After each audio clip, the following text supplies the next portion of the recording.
Hey everyone, if you're bored and looking for something new to play on PC, here are 5 games for you to play this March. First up, we've got Loop Hero, which is made by a 4-man Russian team called Four Quarters. The story of the game is that the world's ended and the character's stuck in a loop. He doesn't know what happened or where he is. Your job is to guide him around this loop.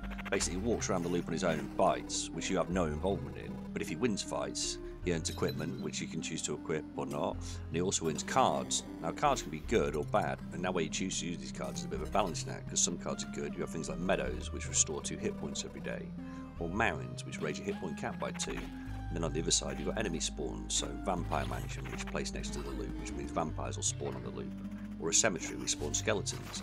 The other additional feature is a lot of these cards have synergy, so when you place them next to other cards of the same type, they can have multiple effects which combine. Multiple cemeteries near each other can spawn a lot of skeletons, so you have to be very careful when you're placing things. You have to think it out before you do it. On top of this, you also have a camp that you can retreat to at any time. It can be approved upon and developed to help the character. Overall, it's a very interesting game concept that I've never seen before, so it might be worth a look. Next up, something a bit different. This is a text-based adventure, The Life and Suffering of Sir Blante. Personally, I've not played a text-based game in years. It's got a quite nice visual style, it's sort of fantasy-esque. Now, it's based entirely on a class system within medieval society. Your grandfather and your father were both of noble birth, but your mother was lower caste, so therefore you and your sister are both lower caste as well. The way the story tells it, you can aspire to become noble yourself.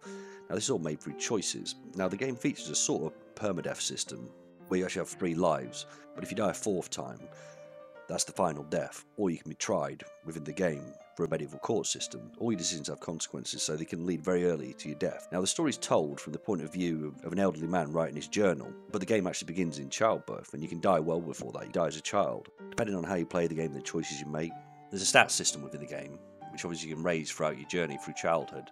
The better the choices you make, the better chance you have of surviving. It's a very interesting game for sure. And the best thing is there's still a free demo available on Steam where you can play the first 2 chapters, so it's definitely worth taking a look. Up now we've got Dead Age 2. Now, Dead Age 2 came out last year as early access. They just left early access this month, so the game is now complete.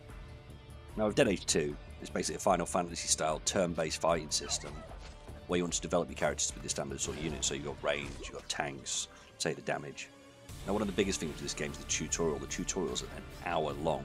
Even after the hour, you'll forget things, you still won't know all the mechanics. The game has that much depth to it. It's got a brilliant skill system. Obviously, you've got the general combat skills, so shooting, melee, throwing, things like that. As well as that, you can level your people up in home skills, sort of gardening, different things like that to build your base. I mean, the base building mechanics in this game is one of the biggest things about it, because even while you're wandering around the world map, you constantly find yourself thinking about what's going on in the base, and what you can do, and what you can develop. Within the base, once you level it up, you can craft better weapons and armour, and you're always worried about when the next zombie horde's going to attack your base. It's got a really addictive combat system, great base building, and it's absolutely a huge map, giving you places to explore.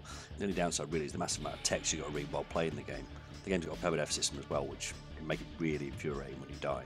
Losing everything, starting again. Your character has slightly better skills, but still it's starting again. It's a very popular game. It's one I've played myself. It's definitely worth a look, now especially as it's out of early access. Next up we've got Ranch Simulator, which is from Excalibur Games. They have a history of making different simulator games. Now the game begins with you being left a ranch from your grandfather who's passed away, and you're meant to restore it to its former glory. The game mainly involves raising livestock. At the moment, it's a bit short on features, so there's only chickens, pigs and cows. You can have some interaction with them, but not very much. Alongside that gameplay, there's also the ability to hunt, and then you can sell the meat you get from those animals in town. The only thing that bothers me with the game is the interactions. When you go to chop a tree down, you press a single button and the tree falls down. There's no chopping in the tree just falls. Same with when you have to demolish the house, you have to demolish the house to build a new one, because the house is in disrepair. Every time you click the button, a piece of the house falls down, but there's no real interaction. Like I say, it is in early access. The thing that worries me is that Excalibur Games have a history of abandoning games. Maybe it's one to look at, but be wary. Now the final game we got is Bloodroots. It's another early access game that actually came out last year and it just left early access this month.